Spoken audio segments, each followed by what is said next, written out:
Ahí va. Uy, listo, creo que ya estamos en vivo. Bueno, pues muy buenas tardes.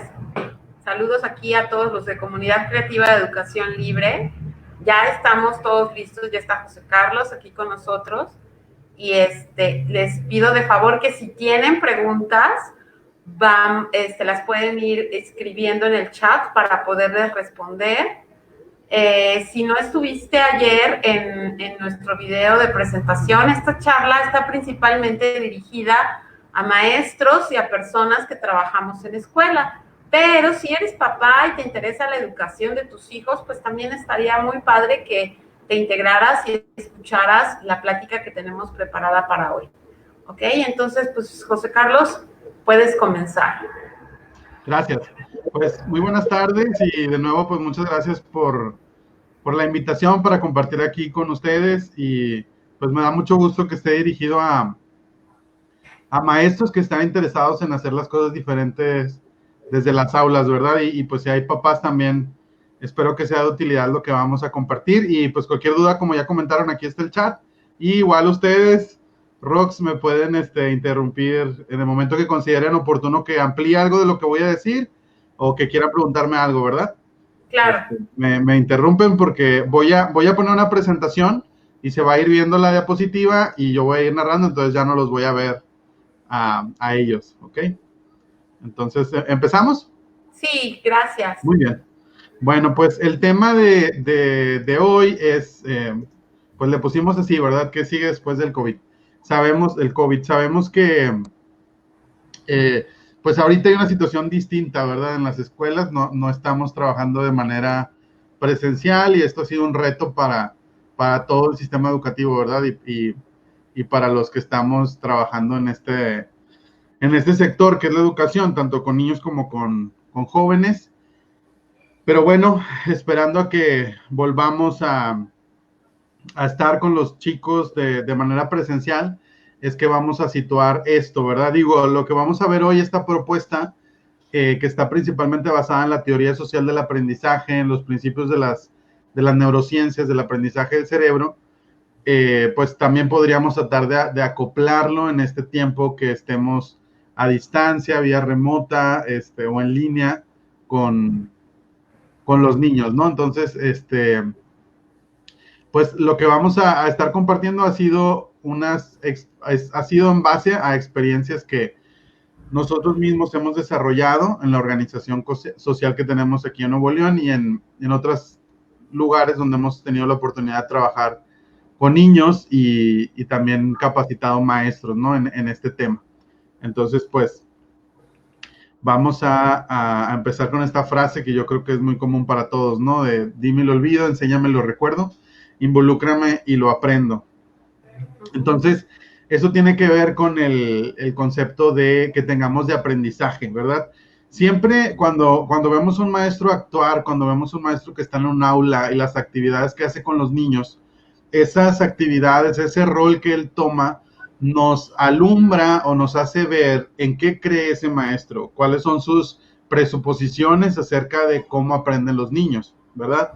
Un maestro que pasa al frente, empieza el tema, les dice a los niños, hoy vamos a hablar de la fotosíntesis, les traje una imagen, vamos a observarla en el proyector, en la pantalla, qué es lo que ven, ahí hay una planta y miren, está el sol, y empieza a explicar el tema, pues eso te está mostrando algo a ti, ¿no? Él cree que probablemente él tiene la suposición de que el aprendizaje es una transmisión de conocimientos, o la enseñanza es transmitir conocimientos y que los niños aprenden escuchando, ¿verdad? O que es necesario que uno como profesor explique un tema para que los niños puedan aprender. Y si no lo explico, si no paso al frente y no hablo de una manera conceptual, algo está incompleto, ¿no? Le falta algo a la clase. Entonces, siempre lo que yo crea que es el aprendizaje, eso va a impactar en la manera en que yo trato a los niños y en la forma en que yo trabajo dentro del aula, de acuerdo a lo que yo crea de aprendizaje. Es increíble, pero a veces yo en cursos donde van profesores, hago la pregunta, ¿qué es enseñar y qué es aprender? Y a veces batallan mucho para definir. Entonces podríamos empezar por ahí, ¿no? ¿Cuál es mi concepto de enseñar, ¿no? ¿Cuál es mi mi función como maestro, podemos decir, es enseñar, ¿ok?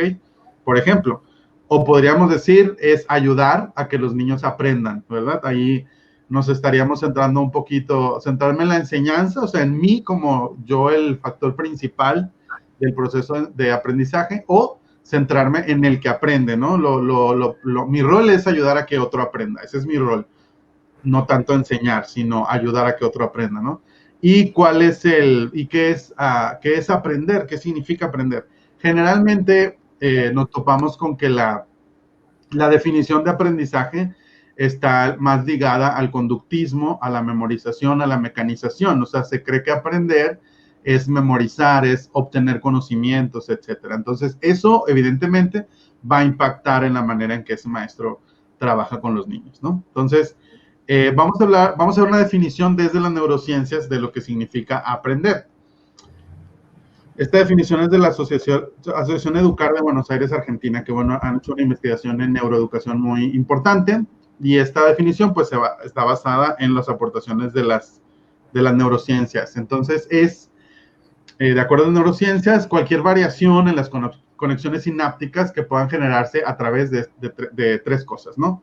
Entonces, primero, pues sabemos lo que es una sinapsis, ¿no? Es una red neuronal, una red hebbiana, son neuronas que son las células nerviosas, las células del cerebro, que se unen cuando llega a nosotros o llega a los niños algo nuevo, ¿verdad? Ya sea una información, ya sea practicar algo o ya sea tener una experiencia. Llega algo nuevo y eso genera que el cerebro se empiece a mover, que se empiecen a mover las neuronas y que se empiece a ir formando una red que le llamamos red neuronal, una sinapsis o red hebbiana. Y esa red, conforme el niño lo practica o lo vive cada vez más, entonces esa red se va haciendo más fuerte hasta que ya se domina, y entonces eso produce un cambio en mi pensamiento y en mi comportamiento. Es decir, no se considera aprendizaje algo que se olvide y que no haya provocado que el niño cambiara o que lo integrara en su conducta. Por ejemplo, puede un niño aprender mecánicamente el algoritmo de la multiplicación o de la suma, ¿no? Porque a veces pensamos que, bueno, estamos haciendo sumas, ¿verdad? O estamos resolviendo problemas, pero lo que realmente el niño está resolviendo es un algoritmo. O sea, es, por ejemplo, cuando dibujamos 24 más 24 en la rayita, eso es un algoritmo, es un mecanismo para poder resolver un problema, es un instrumento para resolver un problema, no es el problema en sí. Entonces, podría un niño mecanizar eso, pero, digamos, si va a la tienda, no saber cómo resolver el problema de cuánto es, no saber ver el cambio, cuánto le están dando. Entonces, no ha producido un cambio en su comportamiento, ¿verdad?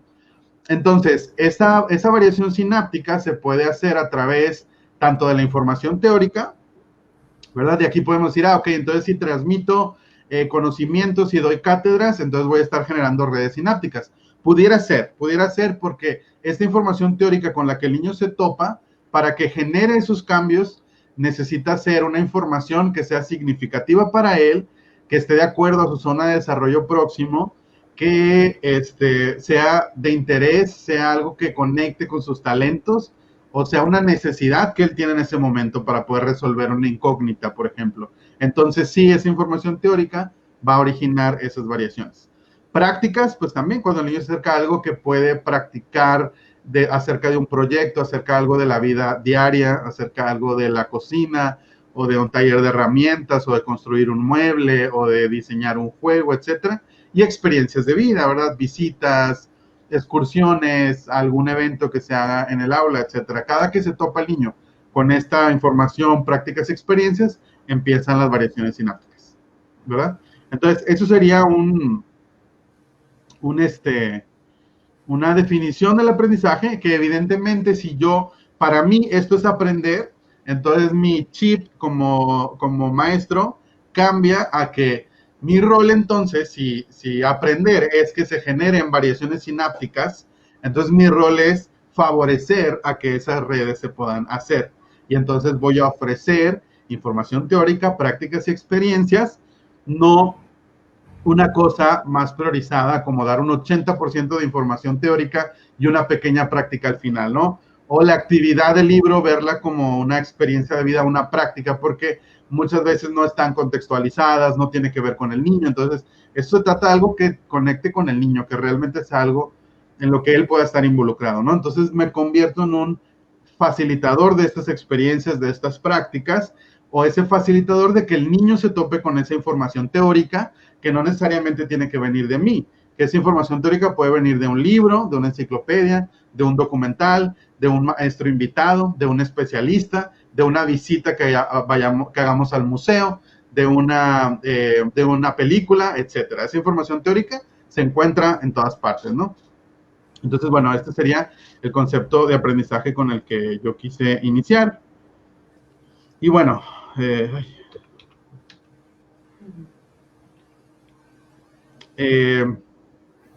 es en lo que generalmente en las escuelas pues nos podemos llegar a centrar, ¿no? Hay escuelas que, bueno, yo entiendo que estamos parte de las escuelas que son oficiales, pues son parte de un sistema al cual hay que rendirle cuentas o con el cual hay que cumplir, ¿no? Y puede centrarse pues la escuela puede esforzarse por centrarse en el contenido, es decir, que tenga un alto nivel académico, que los niños saquen muy buenas calificaciones, que compitan académicamente en pruebas, etcétera, etcétera. Entonces, se centra en el contenido. Por ejemplo, tenía una prima que trabajaba en una primaria y a ella le dijeron, ahorita tú olvídate de tales asignaturas, ahorita céntrate en español, en lo que va a venir en la prueba, no me acuerdo si entonces era enlace o planea, pero era una de las pruebas que se ponen para evaluar el promedio nacional, ¿no? Entonces, céntrate en esto porque eso es lo que va a venir, entonces eso es lo más importante ahorita. Entonces ahí pues no nos estamos centrando en el niño, ni siquiera en las estrategias ni nada, ¿no? Es en el contenido o en la calificación, ¿no? Hay escuelas que se centran en los padres, ¿no? En lo que los padres vayan a decir y lo que el papá pida, eso es lo que se hace, porque pues los papás pagan, los papás mandan, ¿no? Entonces, bueno, la razón de ser de educar, pues es el educando, ¿no? Es que, pues el trabajo es que las personas aprendan, entonces pues yo debería centrarme en el aprendizaje. Y si para eso debo hacer ajustes en los contenidos o en las estrategias, o a los papás concientizarlos o capacitarlos o etcétera, pues lo hago porque estoy a favor del aprendizaje, ¿verdad? Entonces, bueno, esto que vamos a hablar hoy va un poco hacia, ¿no? Hacia centrarnos en el aprendizaje de los niños. Okay. No sé si hasta aquí vamos bien o... Sí, yo tengo una pregunta, José Carlos. Sí, claro. ¿Qué tanto cambia la percepción tanto del maestro cuando está ocurriendo este trabajo en el cerebro, este proceso de sinapsis? ¿Qué puede ocurrir en el maestro cuando se da cuenta que el alumno también entiende lo que está ocurriendo, también entiende estos conceptos de sinapsis, de dendritas, de interconexiones, de redes? ¿Qué tanto es necesario que lo sepa y qué tanto cambia la percepción que tiene el alumno en su propio aprendizaje o en la enseñanza que está teniendo? Cuando el alumno conoce estos conceptos. Sí, exactamente.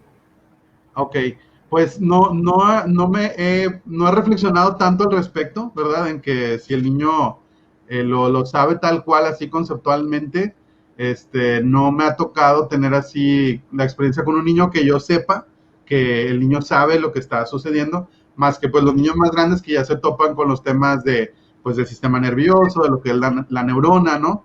Y lo pueden comprender, entonces no sé qué tanto pueda cambiar esa perspectiva, ¿me explico? ¿Y qué tan importante sería que el maestro se tome un tiempo para explicar a alumnos que ya pueden comprender, aunque no sea un maestro de biología, un maestro de español, un maestro de matemáticas, pueda dar el tema y decir esto es lo que va a ocurrir dentro de su cerebro conforme vayan entendiendo y el algoritmo y lo vayan resolviendo? ¿Qué tan importante sería que eso pudiera ocurrir en una clase?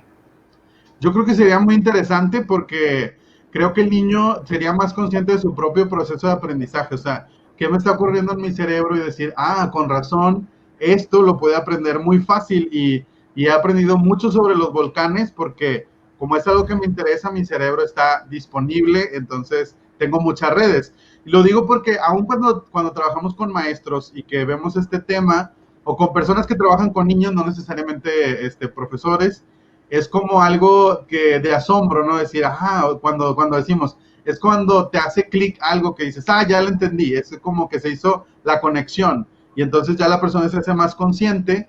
Incluso hay unas etapas del aprendizaje que va de, por ejemplo, la primera es ignorancia de la ignorancia. O sea, a veces no sabemos que no sabemos, ¿me explico? No sabemos que hay algo que no sabemos. Y después hay una persona que es consciente, que está consciente de su ignorancia. O sea, ahora ya sé que no sé. Y eso es un avance, ¿no? Es un paso. Entonces, en diferentes áreas de nuestra vida, en diferentes áreas de conocimiento, a veces estamos ya conscientes, capacitados, y en otras estamos en búsqueda del conocimiento.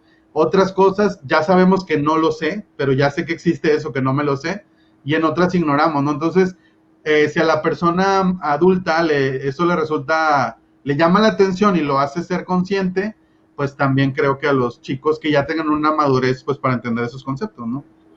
Claro. Entonces no es solamente un dicho el de que ya me cayó el 20, ¿verdad? Así es, cuando decimos eso es porque realmente ya se hizo una red que ya pude entender, ¿no? Cuando todavía no entendía es que la red todavía no estaba muy bien sólida. Ok. Yo tengo una pregunta, José Sí, claro. Carlos. Entonces, aterrizando un poco esto que nos estás compartiendo, ¿puede ser la razón de que en ciertos sistemas educativos o aún dentro de nuestro sistema educativo nacional pueden pasar años sin que realmente los maestros pueden estar transmitiendo contenidos, pero sin entender o sin saber la importancia de tener experiencias que conecten que hagan estas sinapsis en el cerebro de los niños? Entonces puede pasar mucho tiempo en que los niños no aprendan así. Sí, así es. Y yo creo que la prueba está en cuando nosotros nos preguntan algo de la escuela. Entonces, Sí. que no nos acordamos y entonces te das cuenta que realmente nunca se hizo una sinapsis, ¿no? O sea, que fue algo que pasó en la memoria a corto plazo porque Pasar el examen. cuando esto que me están enseñando, ¿para qué lo necesito? Ok, lo necesito para poder hacer el ejercicio y que me dejen salir al recreo. Entonces el cerebro detecta como que sirve para eso, para sobrevivir. Entonces me lo aprendo para eso, pero cuando ya sobrevivo al paso, entonces el cerebro dice ya no sirve, ¿verdad? Porque el cerebro no puede acumular cosas que no vamos a ocupar, que no nos interesan o que no son útiles, ¿no? No son algo que sea relevante en nuestra vida. Entonces, eso sucede con nosotros cuando hay cosas que a veces en la normal, compañeros, y decíamos, hasta la normal vine entendiéndole a esta cosa de por qué el área o cómo, de dónde salió el base por altura entre dos o cosas así, ¿no? O sea, comentarios de las materias de que, hasta aquí entendí el porqué de eso, ¿verdad? Cuando lo había aprendido solo mecánicamente, ¿verdad? En un curso que damos ponemos un ejercicio de entregar a todos los participantes un mapa de la República, y la tarea es que le pongan el nombre a todos los estados de la República. Entonces, lo hacemos para ver, bueno, para ver que siempre de un grupo, digamos, a lo mejor de 30 gentes, casi siempre son 2 personas nada más las que logran completarlo. La gran mayoría puede completar solamente los que están alrededor de donde vive, o uno que otro al que ha viajado, y otros poquitos de plano, o sea, nada más conocen el de ellos y el vecino o algo así, ¿no? Y ya a nivel adultos, a nivel profesionistas, a nivel maestros también, y todos pasamos por la primaria, todos pasamos por geografía, todos cantamos las capitales muchas veces y hasta pintamos los mapas y a veces hasta hicimos una maqueta y hicimos rompecabezas, memoramas. ¿Y qué pasó, no? O sea, ¿qué pasó? ¿Por qué nada más 2 de los 30 o 40 gentes pueden dominarlo? Que realmente hay una sinapsis consolidada sobre los países, los estados y capitales del país.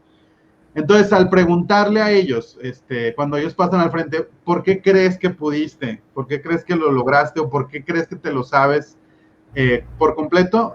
Siempre coinciden en que tuvieron un súper maestro de que les encantaba su clase, porque recuerdan que jugaban y que hacían muchas cosas novedosas, y porque trabajan en cosas que implican viajar o viajan mucho. Entonces, el hecho de viajar los hace estar viendo los mapas. O sea, ni siquiera es porque se lo aprendieron en la escuela, es porque al empezar a viajar es que lo ocuparon y empiezan a indagar, pues, dónde están los estados, por cuál estado voy a pasar si voy en carretera, y de ese modo se lo aprenden. O es gente que vivía en el sur y se vino al norte, o al revés, y tuvo que atravesar e investigar cómo está la República. Esas son las razones por las que las personas que han podido lo pueden hacer. A veces sí hay gente que dice, a mí me gusta mucho la geografía, o sea, yo investigo, me gusta mucho ver los mapas, yo tengo planisferios en mi casa, entonces es algo que me gusta mucho. Y los que no, o sea, los que no logran poner nada, es porque dicen, no, pues es que a mí no me gustaba la geografía, o sea, yo fui pésimo, me fue bien mal, ni me acuerdo del maestro, y además no he viajado, entonces nunca he como que, digamos, ocupado, ¿verdad? Y puede ser un ingeniero, ¿verdad? O puede ser un dentista. Entonces, dices, pues una persona adulta que ya está pues ya ejerciendo su profesión, es padre de familia, y no se sabe los estados y capitales, ¿no? Entonces, sí que puede pasar que pasen muchos años, incluso que hayamos sacado 100 en esa materia, y hoy no sepamos cómo es eso, ¿no? Muchas cosas. Ok.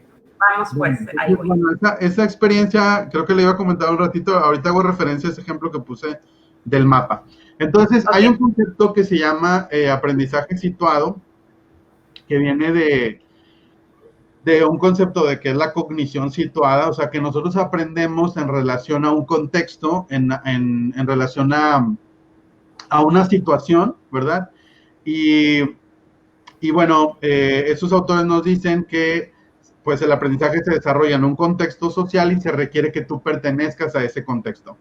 Y se fundamenta pues en que tengas pertenencia, participación y práctica en esa comunidad, ¿no? O sea, el aprendizaje situado se da en una comunidad, ellos le llaman comunidad de práctica, y una comunidad de práctica puede ser pues cualquier lugar donde haya varias personas reunidas con un objetivo en común. Puede ser una orquesta, un equipo de fútbol, tu misma familia, un equipo de trabajo, puede ser un taller de repostería, que todos estamos reunidos para aprender eso, ¿no?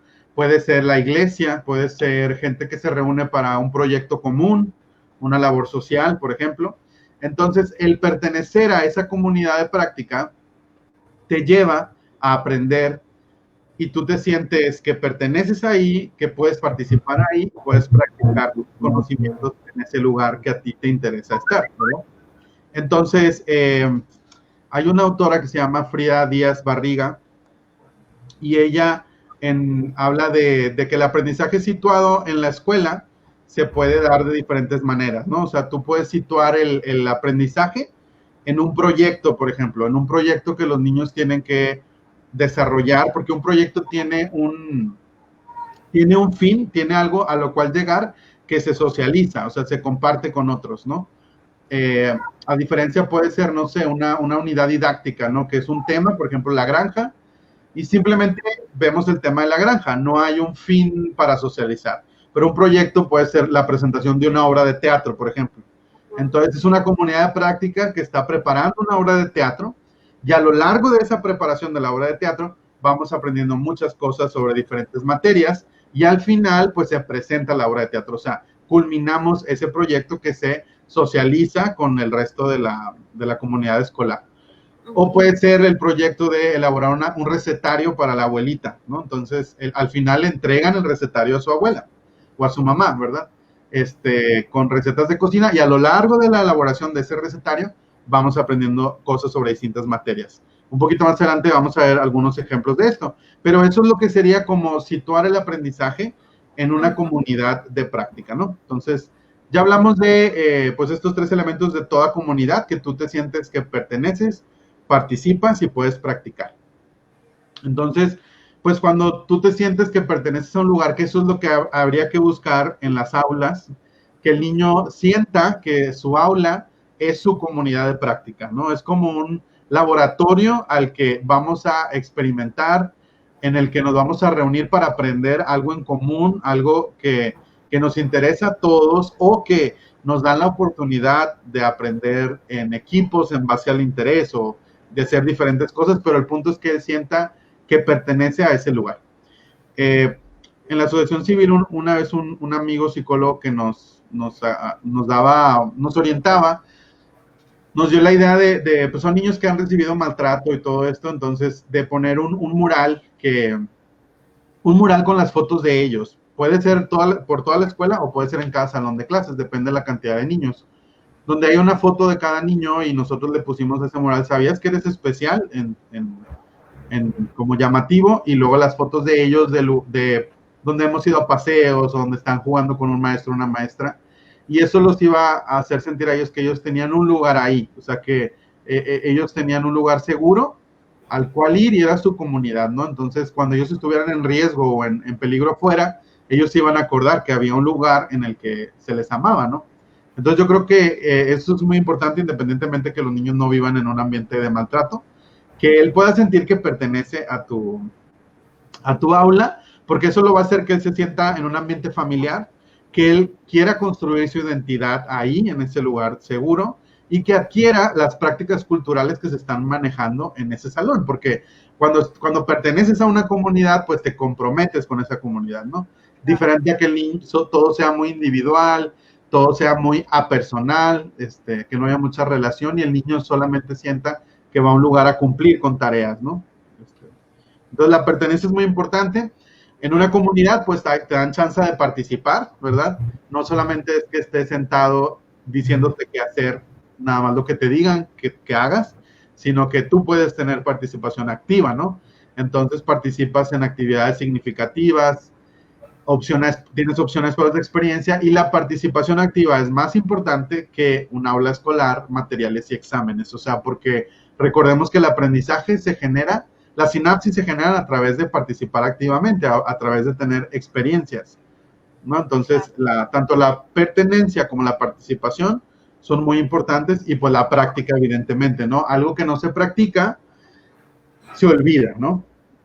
Es lo que sucede con nuestras redes neuronales, ¿no? ¿Cuántos de nosotros podemos haber aprendido un idioma hace tiempo y por no practicarlo se olvida, ¿no? Yo en su momento aprendí lengua de señas mexicana cuando estudié educación especial, y yo me iba incluso los fines de semana iba a una comunidad de sordos para practicar con ellos y convivir y para practicar la lengua de señas, ¿no?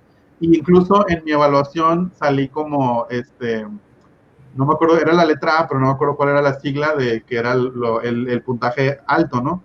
Y ahorita ya no me acuerdo de muchas cosas, sí, muy apenas puedo configurar el alfabeto y una que otra palabrita, porque ya después de ahí jamás volví a tener esa experiencia. Entonces la red Hebbiana, la red neuronal se debilita, y eso le sucede mucho a los niños. O sea, hoy están aprendiendo en, digamos, tercero de primaria, están aprendiendo algunas fracciones básicas, pero en su vida nunca utilizan ese vocabulario. O sea, si van a comprar una pizza, no dice, me da 4 octavos de pizza, o sea, es muy poco probable que ese lenguaje vaya a poderse practicar. Entonces, probablemente pudiéramos esperar un poco más arriba a que ya sea más factible, a lo mejor en cocina, estar usando ese vocabulario, o traer esa situación en donde sí se ocupa el vocabulario para que el niño tenga opciones de práctica y entonces esa red se fortalezca, ¿no? O podemos estar viendo cómo hacer la lista de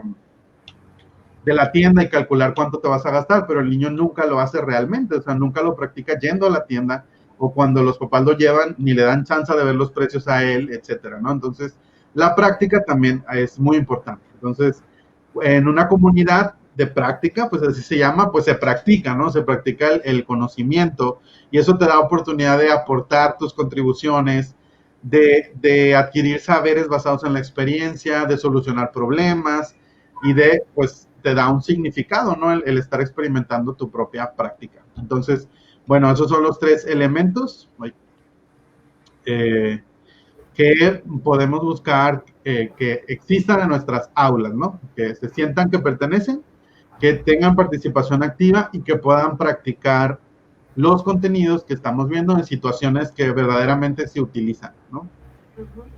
Que no sean muy artificiales. Muy bien. ¿Vamos bien hasta aquí? Sí. Yo. Oye. Una preguntita. Con todo esto que tú nos estás platicando y con las restricciones que nos van a poner a las escuelas ahora que regresemos presencialmente a trabajar, o sea, va a haber toda una serie de restricciones. Hoy me tocó ver, por ejemplo, que algunas escuelas ya están poniendo los acrílicos en cada pupitre de los niños, ¿no? Y escuchar todo esto, no sé cómo conjugarlo, o sea, si realmente vamos a ser parte, si estamos buscando ser parte de una comunidad donde los niños se sientan seguros y donde los niños se sientan parte y queremos propiciar experiencias donde los chicos y los niños practiquen. ¿Cómo se te ocurre, si es que se te ocurre, que podamos empatar estas dos cosas, ¿no? Porque desde que los niños van a tener que usar cubrebocas y todas esas, y la careta, y etcétera, y la sana distancia y demás, ¿no? Yo la única opción que he visto viable es el uso de espacios al aire libre, pero no sé si todas las escuelas lo puedan hacer. ¿Cómo ves tú esto?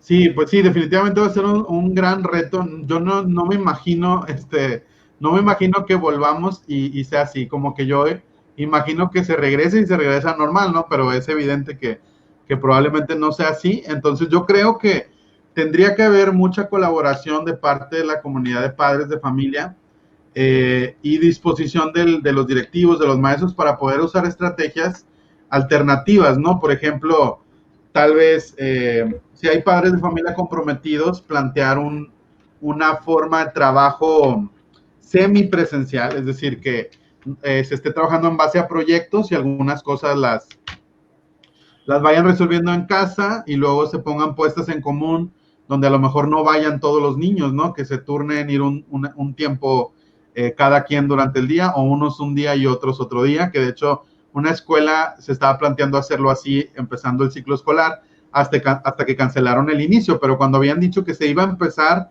ya presencial, se ideó hacer eso, la mitad de niños un día, y la mitad de niños otro día, para que no fuera tan pesado para los niños, que no tienen espacio y que no te puedes mover y no puedes pasarte para el otro lado y el cubrebocas. Entonces, pues yo creo que se tendría que hacer un ajuste radical, ¿verdad?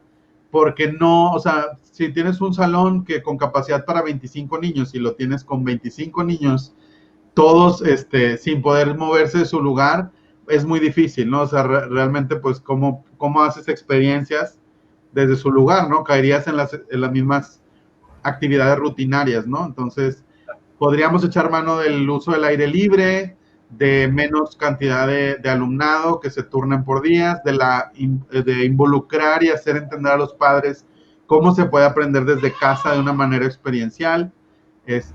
Por ejemplo, el autor Ángel Díaz, él hacía una sugerencia de que se podría haber aprovechado la pandemia para trabajar, por ejemplo, en base a un centro de interés o un proyecto de investigación sobre el virus, ¿no? O sea, y ahí podrías ver ciencias, estadística, analizar los países, comparar la situación por países, y eso se podría hacer desde casa con los hermanitos. O sea, el de segundo va a estar haciendo una cosa sobre el virus, sobre algo, el grande va a estar investigando cómo está la situación en los países, haciendo comparaciones, y el maestro sería como pues sí, un acompañante que vaya viendo qué van descubriendo y de algún modo ayudar a que se integre eso en un periodiquito que se va a repartir o en una puesta en común en línea, etcétera, ¿no?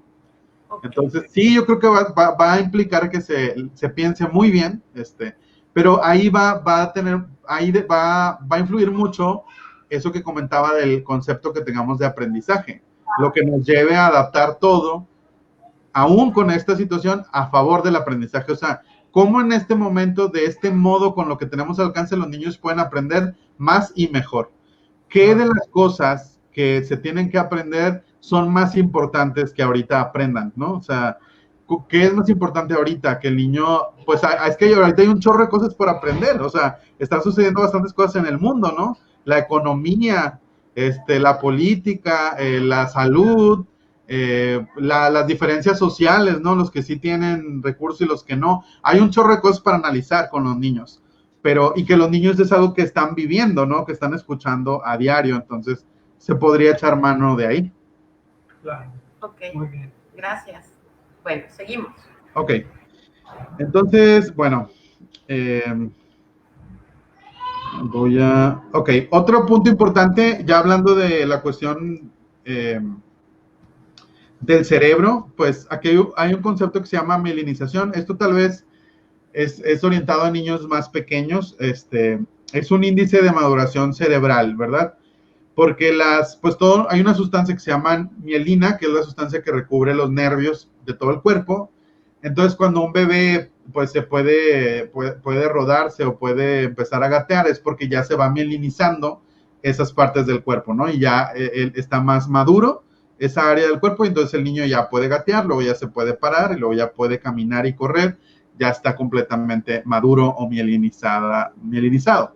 Y eso sucede también en las regiones del cerebro. Entonces, esas regiones del cerebro pues se van mielinizando. El cerebro es un órgano que está integrado y que todo está interconectado e interrelacionado.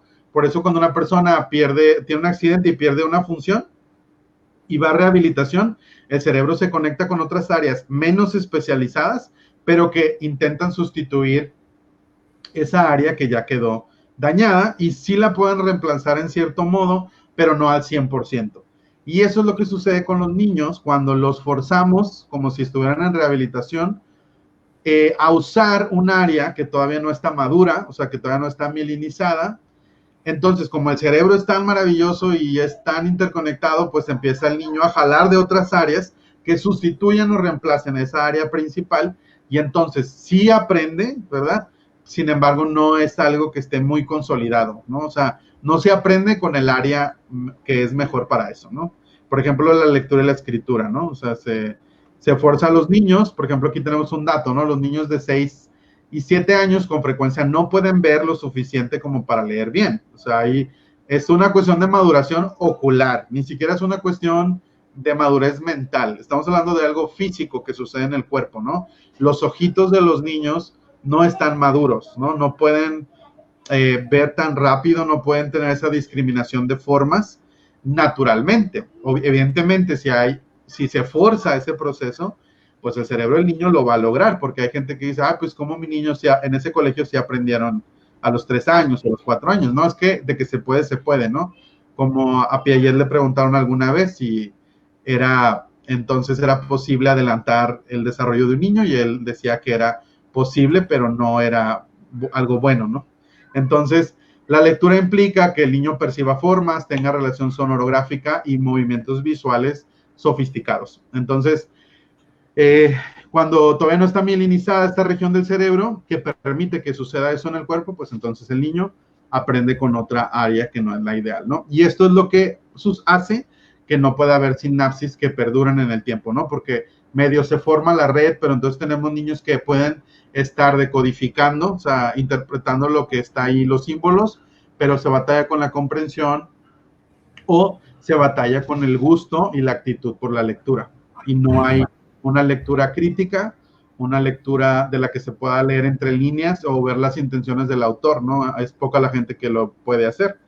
Y muchos aprendimos a leer muy pequeños.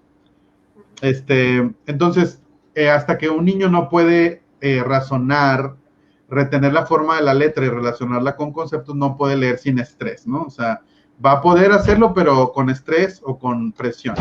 Y este proceso no es posible, no se realiza hasta los 8 años o después. Entonces, claro, estos son datos de los doctores Raymond y Dorothy Moore en su libro Mejor tarde que temprano, y no es una ley. O sea, puede haber niños que maduren antes, ¿no? O que se tarden un poco más. Solo es para ver que también tenemos que considerar, al estar en las aulas, que muchas veces el desarrollo del niño no permite, ¿no? Que el niño pueda procesar bien o hacer sinapsis porque no está listo para ello, ¿no? Aquí hay otro dato sobre Piaget que señala que la serie indefinida de los números, operaciones suma y resta, no son accesibles hasta después de los 7 años, ¿no? Pero a veces tenemos niños en preescolar sumando y restando. Suma de fracciones homogéneas. Eso es una investigación que se hizo en Estados Unidos, que dice la investigación acerca de la aritmética. Y se revisó cuál era la edad mental en que el niño podía acceder con más facilidad o sin estrés, de una manera saludable, a ciertos contenidos matemáticos. Entonces, por ejemplo, la suma de fracciones homogéneas está entre los 10 y los 11 años. Estaríamos hablando de quinto de primaria. Y esto de las fracciones a veces está desde tercero de primaria, cuando ya pueden decir 2 medios más 2 medios, ¿no? Porque son homogéneas, tienen el mismo denominador. Y las fracciones heterogéneas, que comúnmente se ven en quinto de primaria y sexto, son accesibles por término medio entre los 14 y los 15 años de edad, o sea, tercero de secundaria. Y ahí lo estamos viendo desde primaria. Y la división entre números de 2 cifras se da entre los 12 y 13 años, estamos hablando de primero de secundaria.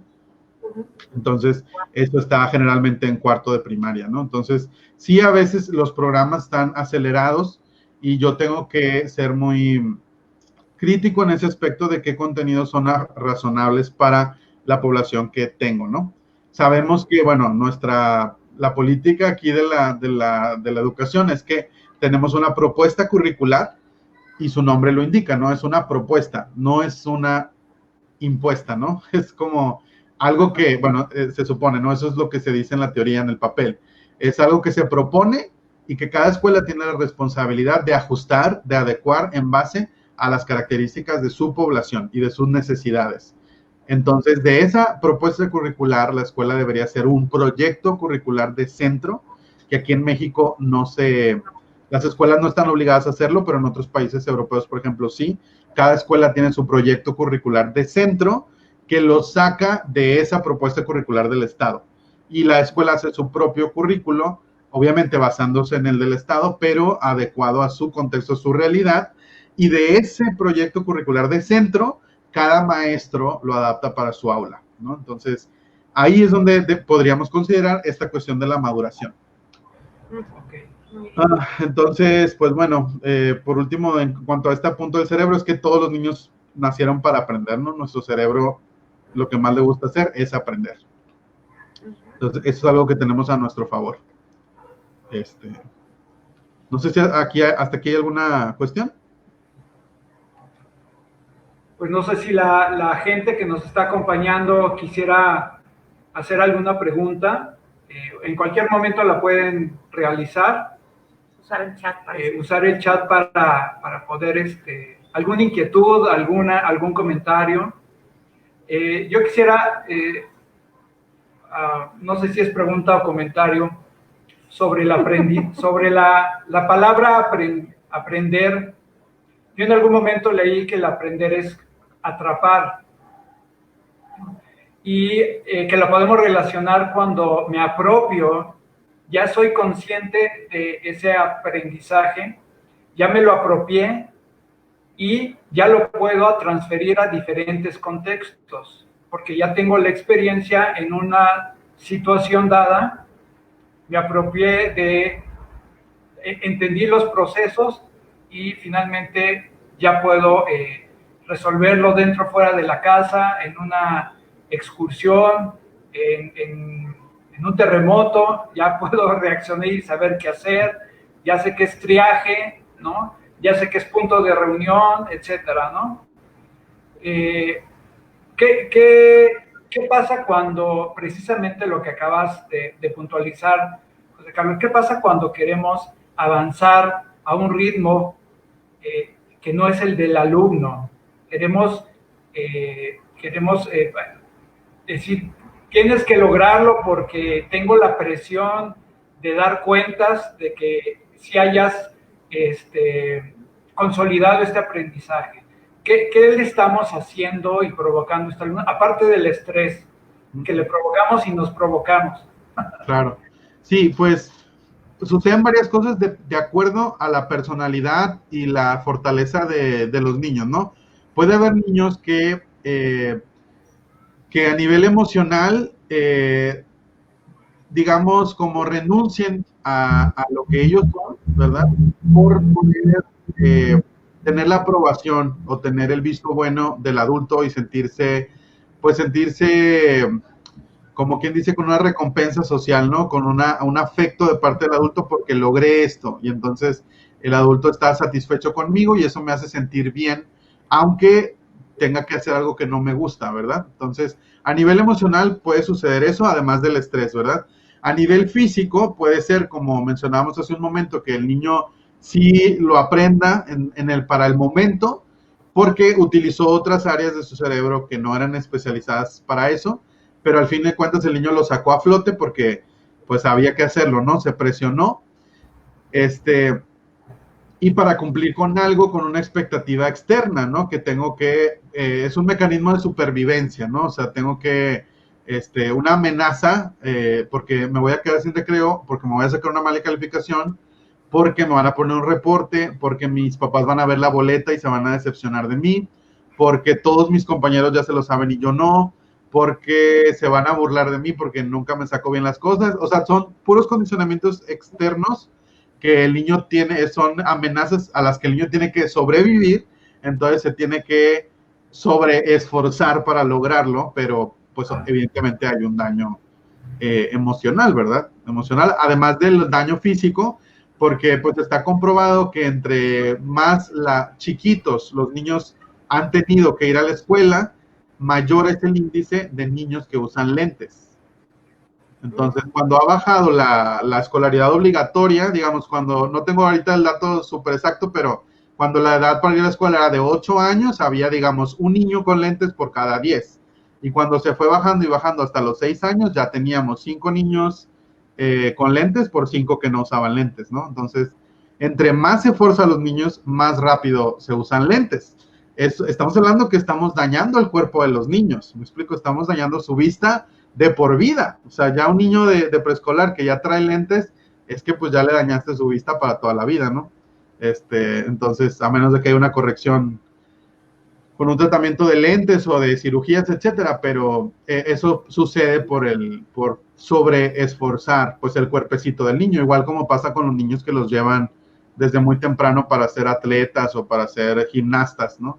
Y su columna, después tienen problemas de columna, problemas de huesos, etcétera, pues porque se sobreesfuerza por cumplir con un estándar, ¿no? Para el que no está listo. Entonces hay afecciones a nivel emocional, pero también a nivel físico, a nivel orgánico y todo esto, ¿no? Y bueno, habrá otros chicos que lo vean como pues como una oportunidad de reto, que probablemente sean más maduros y lo vean como un desafío y se esfuercen por lograrlo y lo pueden hacer, ¿no? Porque pues también hay niños que son más precoces, que lo pueden hacer perfectamente bien y no les pasa ningún daño, aunque sea una imposición del adulto, ¿no? Pero ahí ya depende del niño. José Carlos, ¿qué le dirías a los maestros que vamos a enfrentar ahora que se regresa esta parte del rezago? Ya ves que se está hablando de que se va a tomar un tiempo para atender a los chicos que por situaciones de conectividad, de mil y un razones, ¿no? Por las cuales no pudieron ir al ritmo de todo esto que se hizo en línea durante todo este tiempo. Y bueno, se está diciendo que los maestros vamos a tener que atender a los chicos de rezago, que se les va a hacer una evaluación, etcétera. A mí de entrada me preocupa esta parte de decirles, ¿no? Pues eres el rezagado, ¿no? O te va a tocar ponerte al corriente porque no traes el estándar que le están pidiendo a la escuela, al maestro, a lo que sea. ¿Cómo poder manejar de una manera inteligente y sabia esta situación que nos va a tocar a todos los maestros ahora que regresemos? Claro, sí, pues Creo que desde el tipo de vocabulario que usamos, ¿no? Por ejemplo, decirles vamos a evaluarlos y les vamos a aplicar un diagnóstico, por ejemplo, suena como un término médico, como un diagnóstico para ver si estás enfermo o estás apto o no apto, ¿no? Saludable o no saludable. Y pues desde ahí yo creo que hay formas, ¿no? Actividades, incluso juegos o escuchar a los niños conversar, te puedes dar cuenta cómo llegan, ¿no? Te puedes dar cuenta también al saber qué hicieron en su casa, porque es importante también saber que el hecho de no hacer tareas no significa que no están aprendiendo. El hecho de que no hayan cumplido con el cuadernito de trabajo o que no se hayan conectado a la clase en línea, no significa que el niño no haya aprendido. O sea, los niños van a llegar con cosas nuevas que aprendieron. Probablemente no sean las cosas que estaban en tu programa, ¿verdad? Que estaban marcadas, pero sí van a llegar con mucha información diferente y que tú podrías considerárselas en tu evaluación como fortalezas, ¿no? Ok, pues ya las tablas se le olvidaron, eso te daría una evidencia de que no hubo una sinapsis consolidada y que el niño no la usa, ¿no? No tanto que el niño no, fue porque no, pues es flojo o se le olvida todo. Entonces, tal vez eso se le olvidó, pero ahora entiende lo que es un virus, ahora sabe lo que es el sistema inmunológico, o ahora se alimenta mejor, o sea, ya en su casa ahora comen frutas y verduras, entonces el niño ya sabe que traen vitaminas y minerales, no sé, o sea, hay muchas cosas con las que los niños van a llegar que hay que tomarles en cuenta y tratar de hacer la evaluación, si se tiene que hacer a fuerza, de una manera más dinámica y no solamente con un examen, porque realmente si clasificamos en base a un examen que mida lo que aprendieron el año anterior, pues es muy, muy poco objetivo, o sea, realmente mide muy poco y no es real, no es tan real el resultado como para clasificar a un niño. Yo consideraría que es algo más cualitativo y se describieran habilidades que observamos en los niños o en las que vemos que hay un retraso y que realmente sea algo realmente que le va a afectar, ¿no? Y realmente en algunas escuelas o en algunos estados de la República que tienen, digamos, ¿cómo lo diremos? Déjame pensar bien cómo plantearte la pregunta. Realmente en este tiempo, aunque no se hayan conectado, aunque no hayan hecho nada, aunque lo que sea, hay chicos que realmente no perdieron nada. Sí, no sé si me doy a explicar. O sea, realmente estamos tan preocupados por los contenidos y por el programa y porque logren y porque lo que sea, que a veces no podemos hacer un alto y decir, para todos los años que los chicos están en primaria y para el tiempo que están en la escuela, también podría valorarse que hay chicos que de verdad no han perdido nada en este tiempo que no han asistido a clases. ¿O cómo lo ves tú? Sí, definitivo. O sea, es lo que comentábamos, ¿no? Que no necesariamente el niño se atrasó, ¿verdad? O sea, puede ser que no. O sea, no, aunque a pesar de no haber asistido ni nada, ¿no? Digo, hay muchas cosas en las que cuando menos te lo esperas el niño está captando cosas, ¿no? Incluso tal vez hasta hubo la oportunidad de que el niño no se estuviera con su tío y el tío le explicó las tablas o pues no sé, el papá que lo mandaron a trabajar a la casa ahora tuvo más tiempo y a lo mejor trabaja en el negocio y pudo estar compartiendo con el niño cosas de cómo se hace. La mamá sin querer pudo haberlo involucrado más en la cocina porque ya no hallaba qué hiciera el niño y lo puso a cocinar y ahí el niño pues vio los mililitros y que échale media taza. Entonces, o sea, no, eso no se puede medir tan exactamente, ¿verdad? Entonces, sí que, o sea, evidentemente, sí entiendo que hay niños que a lo mejor en su casa no tuvieron ni una sola experiencia, pues, más nutritiva, ¿verdad? Y que verdaderamente les ha afectado porque tal vez el único lugar, pues, donde había algo de estimulación cognitiva, pues, era la escuela, ¿no? O sea, sí, entiendo que hay eso, pero creo que la gran mayoría sí pudieron tener otras experiencias en casa que sustituyeron, ¿verdad? José Carlos, entonces, viendo todo esto del aprendizaje desde el punto de vista de neurociencias, sí, y que nos vamos a ir a 3 semanas remediales, ¿no? Que es como se le ha denominado. ¿Cuáles crees que sean los verdaderos aspectos relevantes, sobresalientes a evaluar en un examen diagnóstico? Primero le cambiamos el nombre. Sí, y si es obligatorio que se llame diagnóstico y que a fuerza lo tienen que poner, es algo complejo, ¿no? Podría ser que, bueno, pues lo ponga, pero yo internamente es como por cumplir un requisito, ¿no? Que se ponga, pero yo estar consciente de que yo quiero observar otras cosas, porque a veces en el diagnóstico es complicado poner, por ejemplo, cosas que yo consideraría importante como el estado emocional de los niños, qué traen para contarme los niños, cómo se sintieron, qué pasó en su casa, cómo están sus papás, probablemente perdieron el empleo, probablemente perdieron a un ser querido, etcétera. O sea, muchas cosas que si no las atiendo, si no les doy cabida, van a bloquear el aprendizaje entonces, ¿no? Entonces es importante, pues, bueno, la parte emocional, y probablemente en el diagnóstico pudiera meter, expresa a través de un dibujo cómo te sentiste durante este tiempo en casa, o qué hiciste, a quién viste, ¿no? Y de ese modo el niño pueda expresarse a través del arte, y yo de ahí destaque aspectos importantes, ¿no? Y si ya es de contenidos, pues yo creo que pudiéramos irnos a los que creas que pudieran interferir con el aprendizaje de otras áreas, ¿no? Por ejemplo, el proceso a lo mejor de leer y escribir, que aunque sabemos que es importante esperar al niño, pues el programa no lo espera, ¿no? Entonces el niño que no lo aprende, pues ya viene segundo, tercer grado, cuarto grado, donde las demás materias todas son en base a lecturas. Entonces, si el niño no lo logra, pues va a batallar no nada más en español, sino en todas, ¿no? No porque sea un problema del niño, es del sistema, yo lo sé, pero si el niño ya está en ese sistema, pues hay que apoyarlo a que le vaya mejor adentro, ¿no? Entonces, pues ese tipo de contenidos, por ejemplo, el leer, el escribir, si hubo un atraso, pues sí sería importante detectar en esa parte el razonamiento tal vez matemático, tal vez de los tiempos, porque luego en historia pues leen que el siglo tal y el año 1000 quién sabe cuál, y el niño no sabe ni al 100, ¿me explico? Entonces, tal vez esas cosas básicas. Lo demás, las demás áreas creo que es fácil que el niño las obtenga, porque es conocimiento que puede trabajarse de muchas maneras después. Entonces yo consideraría eso. Quiero hacer la aclaración que no es porque yo considere que español y matemáticas son lo más importante del currículo.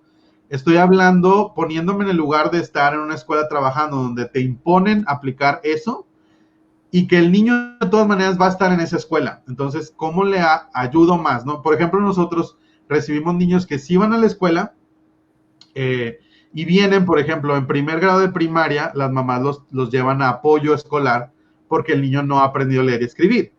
Para nosotros, con lo que sabemos es, no pasa nada. O sea, el niño puede esperar, es maduración, pero ese niño va a seguir en la escuela. Y en la escuela la maestra le va a seguir poniendo tachas y le va a seguir poniendo 6 y 7 o 5 por no aprenderlo. Entonces, ¿qué hacemos nosotros? Bueno, pues vamos a trabajar con él eso de una manera más amigable, de una manera con muchos juegos, de una manera que él pueda volver a recuperar ese gusto por leer y escribir, no porque tenga que aprenderlo ahorita, sino porque si no, le va a ir peor en la escuela, ¿verdad? Entonces, pues bueno, le voy a ayudar a que le vaya un poco mejor y que entonces pues ya no lo estén presionando y demás, ¿no? Entonces, bueno, no sé si respondí, pero eso es lo que creo que se podría evaluar. Bueno, porque ¿No ves? uso lentes, pero no.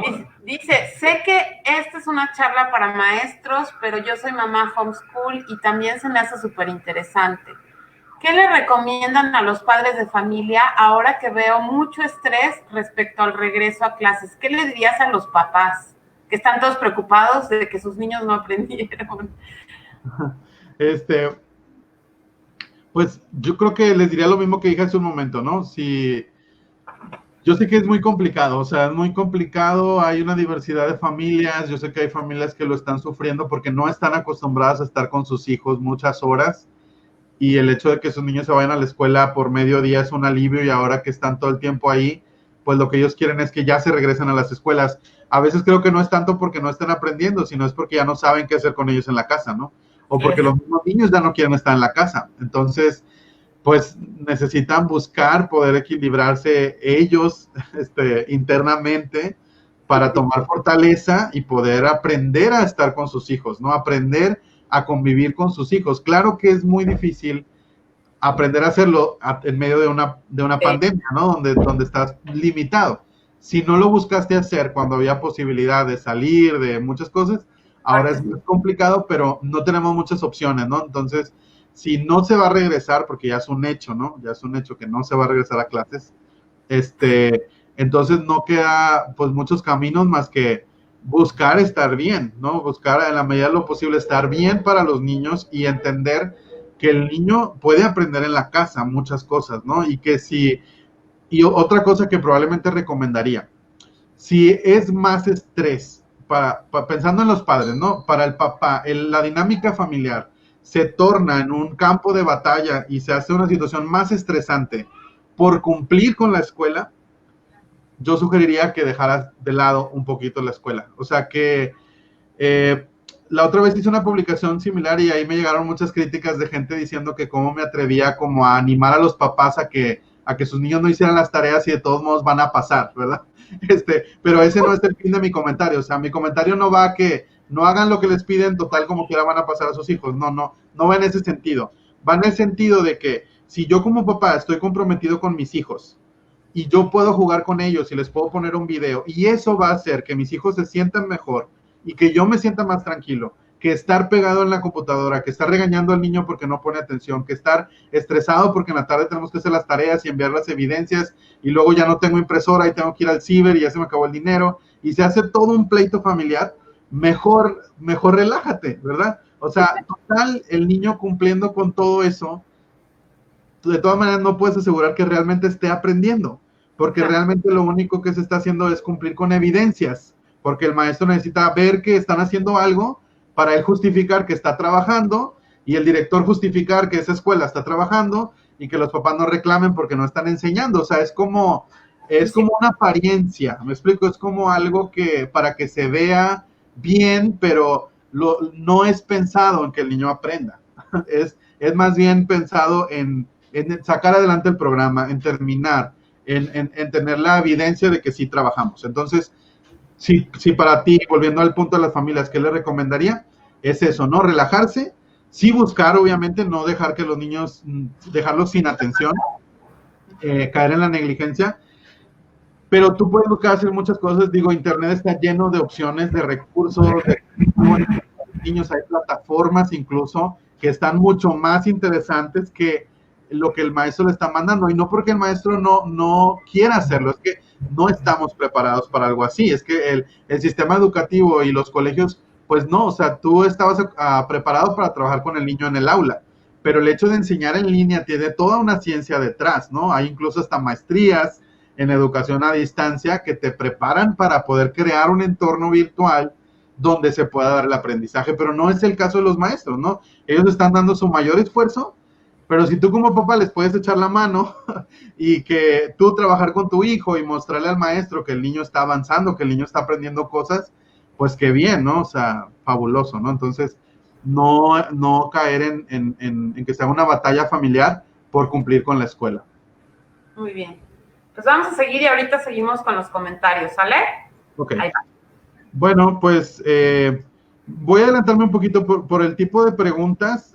Aquí tenemos pues descrito cómo trabajamos nosotros en el centro, ¿no? Probablemente, o cómo hemos trabajado en algunos momentos. Ahorita, pues obviamente, también estamos igual, ¿no? En la misma crisis.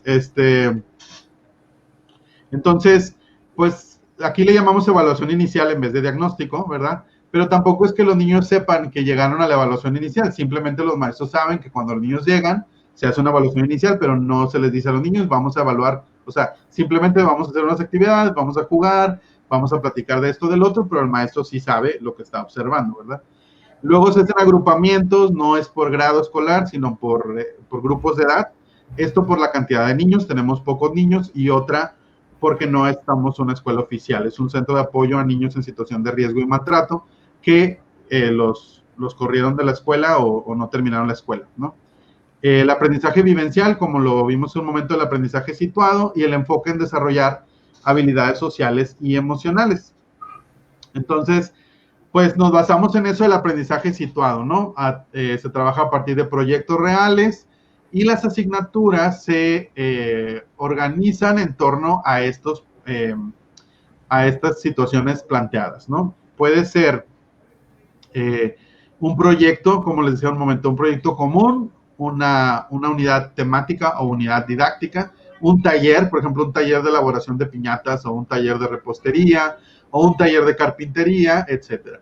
Entonces podemos decir, bueno, pero es que en el salón tenemos que ver español, matemáticas, ciencias. Bueno, incluyes esos contenidos en ese taller, ¿no? Por ejemplo, tuvimos un grupo de niños pequeños que tuvieron un taller de repostería y pues en los postres que hicieron, vieron las formas geométricas, el tipo de galleta con los moldes, ¿no? Los moldes para hacer los postres, pues de qué figura es. Vieron el concepto de número, contando las cosas, los prerequisitos para medición, el ponerle una imagen a la receta, qué imagen corresponde con esa receta que le leyó la maestra. Entonces se ven los contenidos, pero situados en ese taller, ¿no? Y eso es lo que se le llamaría articulación multidisciplinaria, cuando tú articulas varias disciplinas, varias materias alrededor de un proyecto, de un tema, ¿no? Aquí tengo, por ejemplo, de los exploradores, ¿no? Los chicos, bueno, definitivo ahorita probablemente, a menos que tengamos un área verde exterior, pues pudiéramos hacerlo a mejor escala, porque sí que salimos mucho, ¿no? Entonces... Pizarrón verde, ¿no? Sí. Pizarrón. Ahí, por ejemplo, la actividad de encontrando el tesoro. Son exploradores, pues entonces iban a encontrar un tesoro y entonces hay que leer los mapas para llegar al tesoro y el tesoro son monedas de chocolate y ese tesoro que encontraron, pues hay que repartirlo entre todos. Entonces vamos a ver el reparto porque es un previo a la división formal.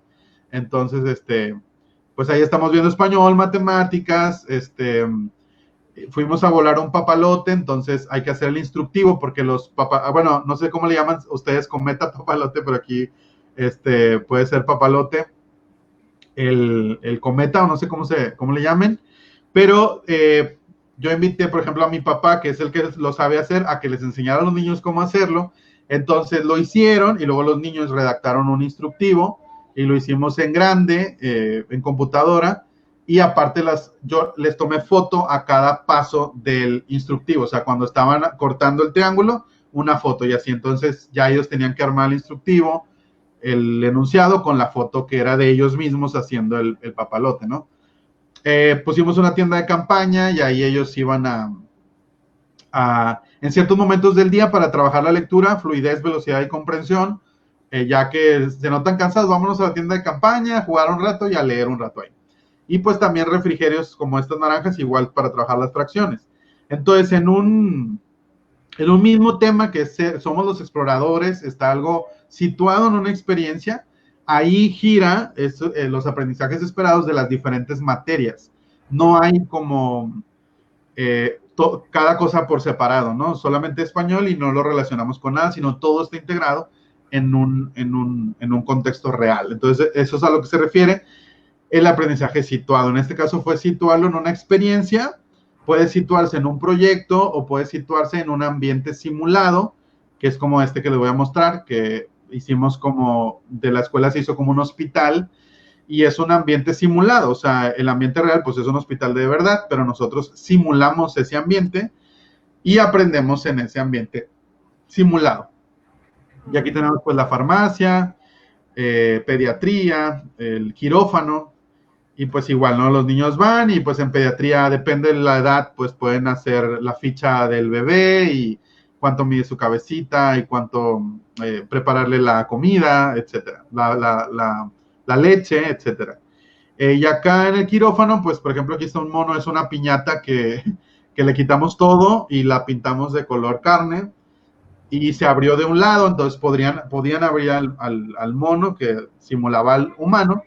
Y adentro le fueron agregando todos los órganos internos, también depende de la edad, los más grandes pues ya hicieron el sistema nervioso y todo eso, entonces los más pequeños podían ver ahí los órganos del cuerpo y así, ¿no? Entonces igual en la sala de espera, por ejemplo, que hicieron unos folletos sobre las enfermedades, Entonces ahí pues va español, ¿no? La estructura de un folleto y pues se relaciona con el hospital. En la farmacia pues igual operaciones matemáticas para surtir recetas de cuántas pastillas le pongo al frasco, ¿no? Porque armaban los frasquitos y va a tomar 2 por día, por 5 días, cuántas van y así. Entonces, pues bueno, es un contexto social grupal, pues en este caso es un hospital, ¿no? Simulado, pero es un grupo social. Ellos sienten que pertenecen, cada uno está vestido y verdaderamente ellos se sienten doctores, participan, hay una identidad, una idea de llegar a ser, ¿verdad? De llegar a ser algún día eso. Tiene sentido, es una experiencia, se vive,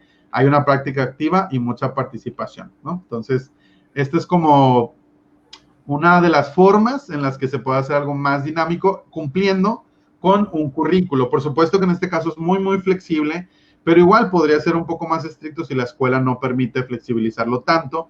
Pero la idea aquí es que sea algo que sea para el niño significativo, que sea para el niño, pues sí, activo, ¿no? Entonces, esto podría ser, que ahora a lo que me refería con situaciones así que pudiéramos colaborar junto con los padres de familia, ¿no? Por ejemplo, ahorita lo que se hizo aquí con un grupo de talleres fue, pues las maestras se grababan como haciendo, por ejemplo, un experimento o haciendo una receta de cocina. Y aquí, bueno, pues somos una asociación civil de ayuda social, ¿no? Entonces, las familias son de bajos recursos y se les enviaba un kit de material que incluía lo que los niños iban a estar haciendo en la casa y el reto era hacerlo junto con las mamás. Entonces, hasta las mamás estaban bien emocionadas haciendo este tipo de actividades con los niños más no tanto escolarizadas de saca tu libro, libreta, contesta tal página, porque de por sí ya cómo se sienten los niños, están encerrados, entonces pues buscar pues que se sientan un poquito mejor, ¿no? Que se sientan más alegres, que les saques una sonrisa en el día con la actividad que les mandaste, y a la par pues tú sabes que están desarrollando cierta habilidad o cierto aprendizaje, ¿no? Y ya las mamás tenían que mandar pues la típica evidencia de la foto para tener que, están usando el material, ¿no? Okay. Entonces, bueno. Y esta propuesta de los kits sería muy buena, bueno, para todos los que vamos a regresar en línea o alguna, que pues no se va a regresar presencial Así próximamente, ¿no? O sea, es otra opción, porque siempre nos quedamos con esa parte de que todo tiene que ser en plataforma virtual, haciendo ejercicios, haciendo textos, etcétera. Y realmente sí hay posibilidad de hacer cosas de una manera donde se apliquen todos estos principios y donde realmente los niños estén interesados en la actividad, ¿no? Más así que es, sí. Sí, nosotros fue pensar, porque bueno, todos los colegios tienen un presupuesto para material. Algunos lo cobran desde el inicio de año. Si los niños dejaron de ir en enero, todo ese material, o se quedó el dinero porque no se había comprado el material, o se quedó el material acumulado ahí, ¿no? En el caso de nosotros estaba el recurso para el material que se iba a usar de manera presencial. Lo que se hizo fue destinar ese recurso para llevarles el material a sus casas, ¿verdad? No fue como, bueno, pues ya nos ahorramos eso, ¿no? Sino, pues no, porque ¿qué iban a hacer los niños en casa? Ahora, en este caso, los niños son de familias que no tienen recursos. Pudiera ser de familias que sí los tienen, pero pues ya destinaron una parte de su recurso para el material y ahora después en la tarea les encargan más material. Entonces es como yo pagué material y ahora tengo que comprarle extra. Entonces yo creo que ahí pudieran los colegios deliminar ese rubro de la cuota para que el papá no se queje de que la actividad que le están mandando es de conseguir material, porque evidentemente es más costoso, pero también es más interesante para el niño manipular, ¿no? Entonces, pero ya si el papá dice, bueno, pues no me cobraron el material, ¿no? Porque yo les voy a tener que conseguir, o bien cobrar la cuota, pero poder armar estos kits para decir, bueno, le va a incluir el plan de actividades que va a hacer en la semana junto con el material que va a utilizar con los niños en la semana, ¿no? Esa es pues sería una buena opción para que fueran actividades más distintas. Claro. Ok, vamos a leer estos comentarios que nos faltaron. Muy mal. ¿Mande? Los papás deben buscar realizar actividades en casa con sus hijos, ya que ellos tienen mucha energía. En la escuela gastaban jugando, corriendo, brincando, etcétera. Ese es un Sí, yo comentario. creo que sí, pero creo que también en la casa hay maneras de que gasten mucha energía y ahí pues tenemos que ser creativos, ¿no? Si permiten en donde vives que el niño salga a darle la vuelta a la cuadra, ¿verdad? O se permite en ciertos parques el acceso de, si no hay mucha gente, vayas tú a caminar, pues bueno, aprovechar esos motivos, ¿no? Una rutina de ejercicio en casa, jugar mucho con los niños adentro, aunque haya poco espacio. Bueno, aquí jugamos a las escondidas, a lobo lobito, a cosas que incluso se puede usar toda la casa para esconderse, ¿no? Entonces, de esa manera los niños pues se mueven también. Claro, no es lo mismo que estar al aire libre, que estar con rayos de sol y todo eso, pero se tiene que hacer de una manera creativa para poder compensar esto, ¿no? Ok. Luego, me parecen muy interesantes los puntos de procesos de maduración del niño, pero también es muy interesante saber si los niños de hoy que recurren continuamente a los aparatos electrónicos como tabletas, celulares, les atrofia la vista. ¿Qué piensa usted de este aspecto? Pienso que sí, que una cosa es la edad temprana de forzar a los niños, pero también las pantallas forzan la vista de los niños porque no es lo que los niños ven en la pantalla, no es lo mismo que se ve en la vida real. Es como no está en tercera dimensión real, sino que está como, pues sí, en pantalla, ¿no? Es como el cerebro hace otro proceso distinto, donde también tiene que quedar, o sea, el hemisferio izquierdo no funciona tanto, entonces hay todo un proceso cerebral ahí que el niño no está listo para todas esas cantidad de imágenes tan rápidas que pasan porque no alcanza a procesar como si lo viera en vida real, ¿no? Entonces, por ejemplo, el doctor Carlos González nos dice que antes de los 2 años no es recomendable que el niño vea nada de pantalla porque sus ojitos están en plena formación, o se están desarrollando sus ojos. Y a partir de los 2, bueno, ya da unas pautas de 2 a 4, probablemente media hora. Y ahorita, pues en la era digital, con pantallas en todos lados y con 5 o 6 celulares adentro de la casa, es imposible que un niño de 0 a 2 nunca vea una pantalla, pero sí podemos ser conscientes de que, bueno, no sea un hábito, ¿no? Todo el tiempo, porque sí daña el proceso visual.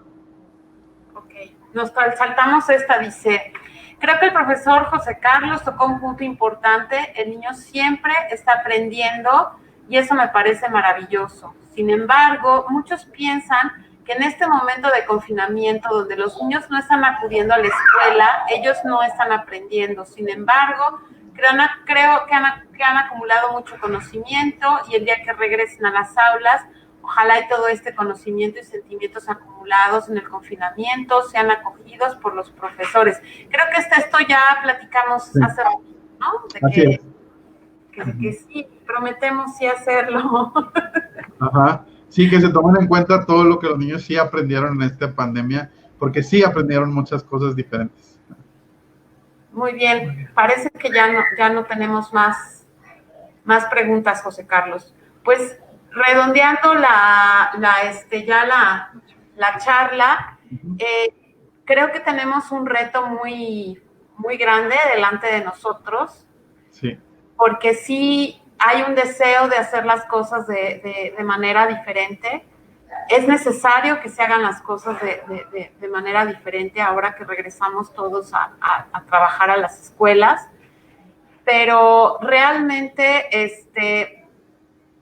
tú, ¿cómo? O sea, ¿realmente crees que es que no es cosa de creer? ¿Habrá un compromiso de parte de nuestras autoridades a que de verdad las escuelas puedan, se ha buscado esta parte de que cada escuela trabaje de acuerdo a un modelo independiente y de acuerdo a la población con la que está trabajando y a las necesidades? ¿Y crees que realmente sí? ¿Cómo cuánto tiempo crees que realmente esto pueda darse? Porque yo creo que se ha ido posponiendo y por miles de razones no se ha podido llevar a cabo, pero yo sé que deseamos que sí sea, pero ¿tú lo ves viable, José Carlos? Creo que hacerlo al 100, no. No creo, al menos porque está dentro de un sistema, ¿no? Que tiene una estructura finalmente y que es pues es algo dirigido a a una masividad, ¿no? Algo que es para todos los ciudadanos, ¿no? Entonces, cuando se da algo que es para todos, pues es muy costoso hacerlo personalizado, ¿no? Porque pues es algo público, ¿no? Es algo dirigido pues a todos. Entonces creo que se puede hacer mucho, sí, dependiendo de la vocación y del interés y el empeño que pongan las autoridades locales, al menos de lo que está responsable bajo ellos, ¿no? Digo, hay directivos que dan mucha oportunidad a los maestros, mucha libertad, innovan, emprenden, y a lo mejor no hay 100% de libertad, a lo mejor los niños tienen que cumplir con un programa establecido, etcétera, pero bueno, lo hacen amigable, los niños se sienten contentos de ir, entonces, pues yo creo que pues es posible hacerlo en cierta medida, ¿no? Dependiendo de las personas que estén ahí, ¿no? Okay. José Carlos, perdón. Hace muchos años vi una entrevista de Eduardo Punset Ajá. con Ken Robinson. Sí. Y estaban hablando precisamente de todo esto que comentaste al principio de las neurociencias o neuroeducación. Sí. Y casi al final de la charla, Eduardo Punset le hace una pregunta a Ken Robinson, y es la que yo te quiero hacer. ¿Estás preparado? A ver si. Bueno, Eduardo Punset le dice a Ken Robinson, bueno, si los sistemas educativos a nivel mundial están en una crisis, o sea, no es exclusivo de Latinoamérica o de México, ni de Europa, ni siquiera de Singapur o de Finlandia, que han sido los que han encabezado las listas. Hay crisis en términos generales a nivel mundial en los diferentes sistemas educativos. Entonces Eduardo Punset le dice, bueno, entonces, ¿cuál es el cambio que se debe de hacer?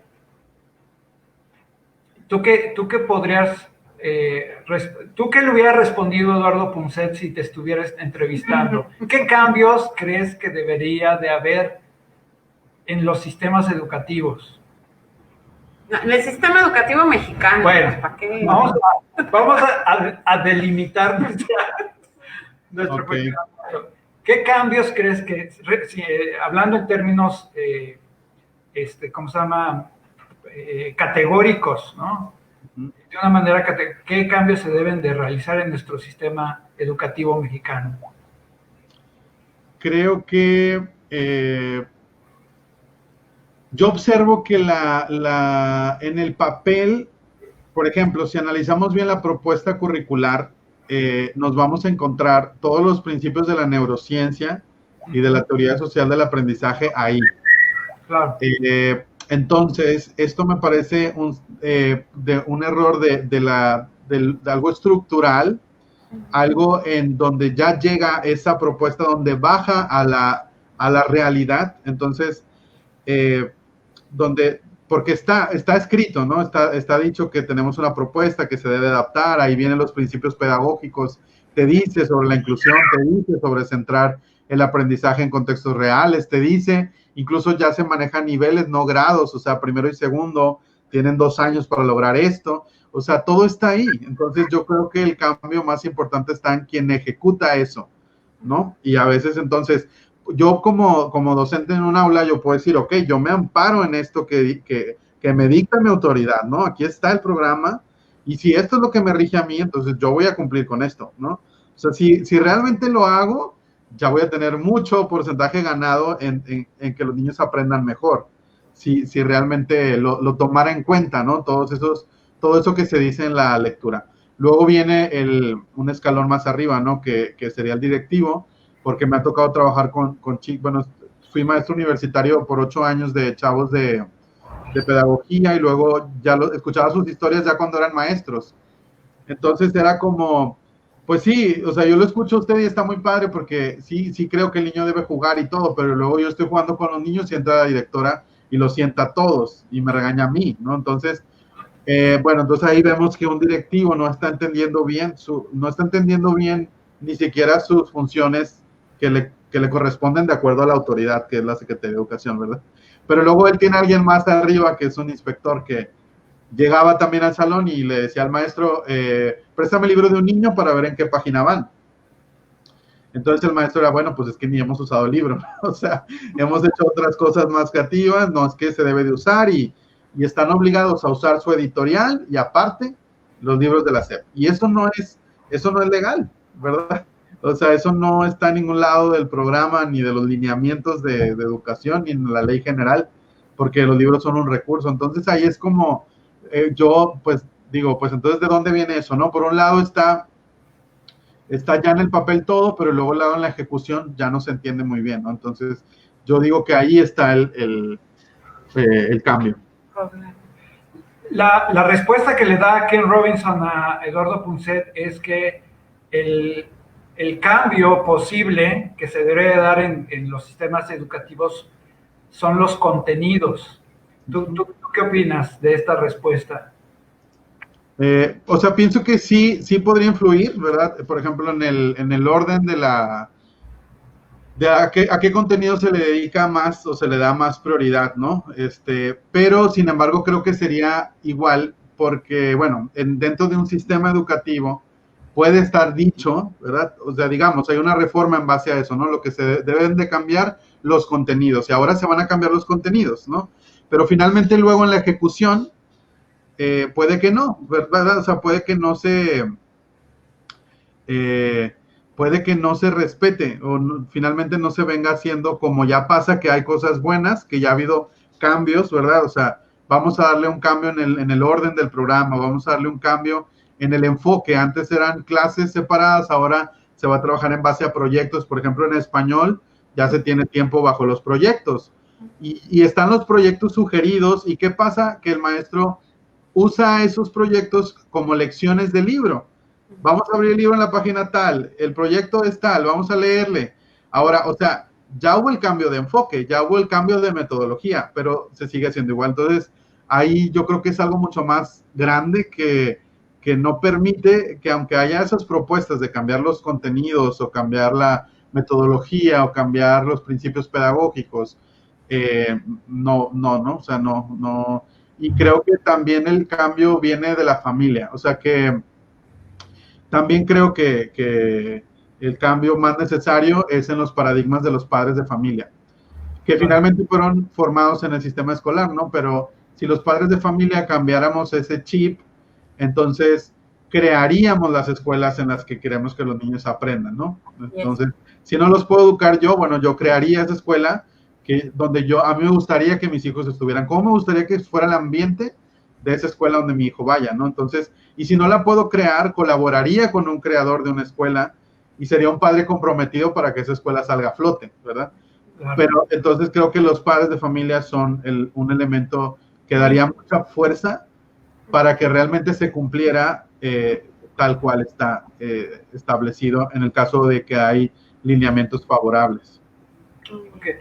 Y por último, José Carlos, en la mayoría de las reuniones de supervisores, de directores, de maestros, de colaboradores, de editoriales, de pedagogos, de toda la gente que está involucrada alrededor de un programa, de un plan o un programa o una reforma educativa, y se levanta el proyecto, en este caso,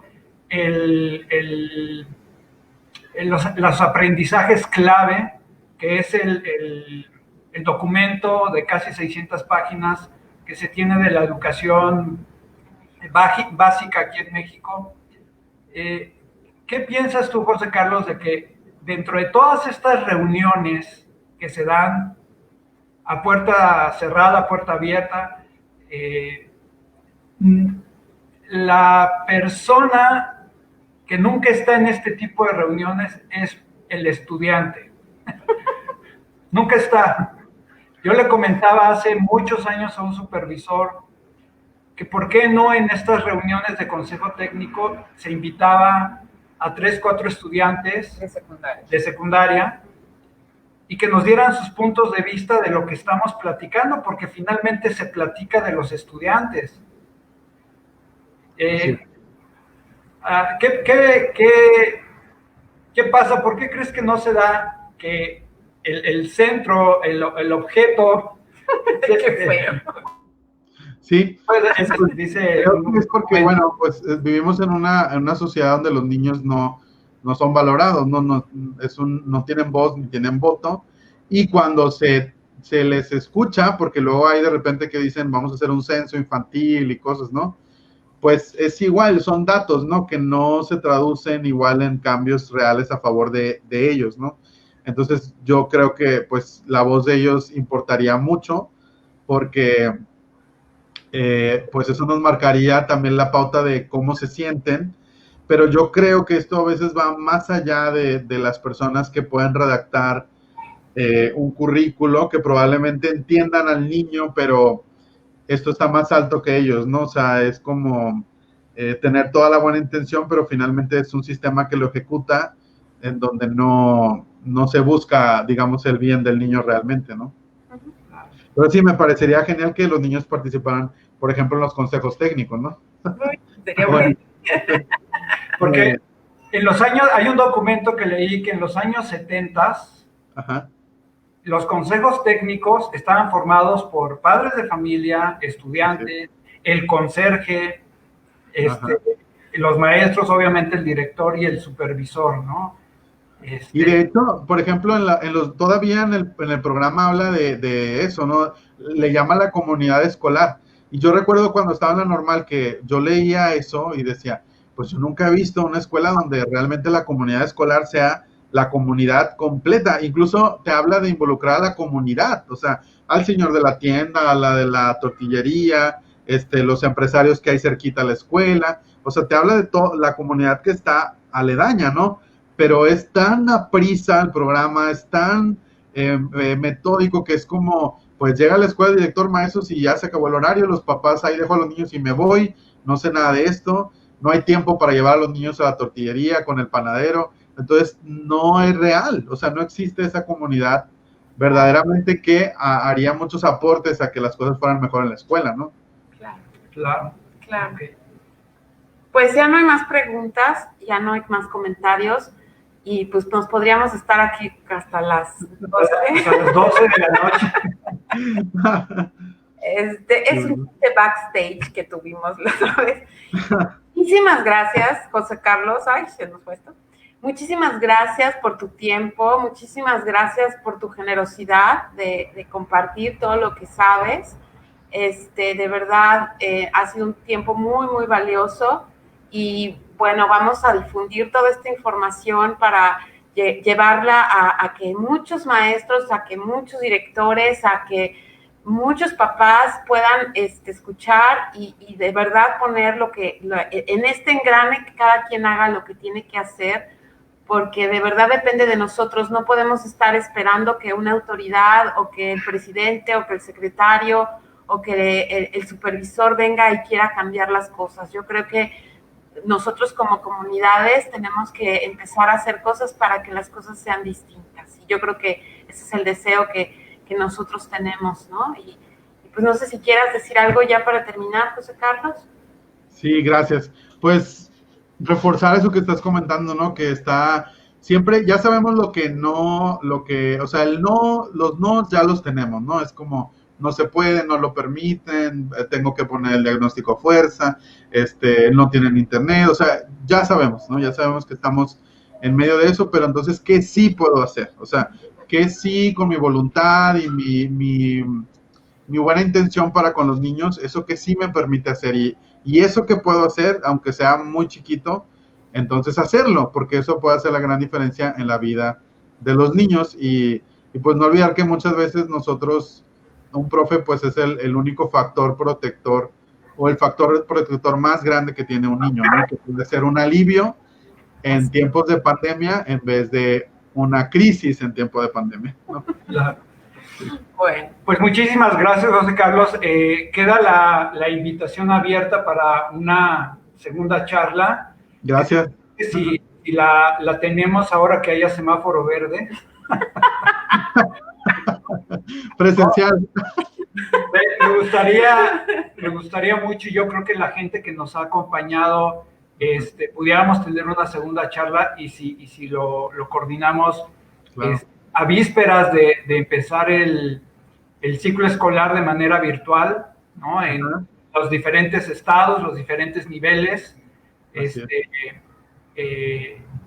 y pues poder tener un punto de vista de lo que ha avanzado en este mes de julio, lo que nos va tocando en nuestro espacio, bachilleres, secundaria, homeschooling, y pues, ¿estás de acuerdo? Tenerla para, no sé, finales de julio, 2 semanas, 3 semanas. Cuando ya es semáforo verde, dijiste. Cuando haya. En diciembre. Primero te mandamos. No, hombre. No te mandamos a un programa remedial y luego te hacemos. Sí, ¿verdad? No, bueno, pues por lo menos entonces que esté en amarillo para no esperar tanto. Okay. Claro que sí. Okay. Pues sí, ya tal vez en agosto probablemente ya podamos volver ya que vaya iniciando la temporada escolar. Okay, muchísimas gracias. Dice, muy interesante. Estas charlas donde se nos retroalimenta y reflexionamos de manera positiva. Saludos desde Nogales, Sonora. Alma Saray Arroyo Lozano. Pues muchas gracias por estar con nosotros, Alma Saray. Gracias. Bueno, pues, nos vemos en la próxima charla. Mañana tenemos charla con Ana Laura. Con Ana Laura, mi sobrina, que es lo peor. Ana Laura Santana Plasencia, es licenciada en Letras Hispánicas y bailarina de ballet y de danza contemporánea. Y vamos a hablar de la importancia de las artes en la educación, ¿ok? Entonces, nos vemos mañana. ¿Mañana a las 6? Sí. Mañana a las 6. Que estés muy bien, José Carlos. Muchas gracias. Hasta luego. Hasta luego.